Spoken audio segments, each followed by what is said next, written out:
ಮಿನುಗುತ್ತಿರುವ ಸೋನೆಯೂ ಸೂಸಿದೆ ನಿನ್ನದೆ ಪರಿಮಳ.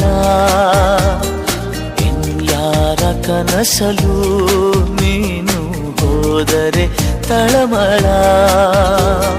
ಪೂರ್ಣ ಚಂದಿರ ರಜಾ ಹಾಕಿದ ನಿನ್ನಯ ಮೊಗವನು ಕಂಡ ಕ್ಷಣ.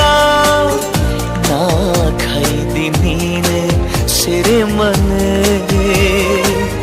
ತಪ್ಪಿ ನನ್ನ ಅಪ್ಪಿಕೊಮ್ಮೆ ಹಾಗೆ ಸುಮ್ಮನೆ ಅನಿಸುತ್ತಿದೆ ಯಾಕೋ ಎಂದು.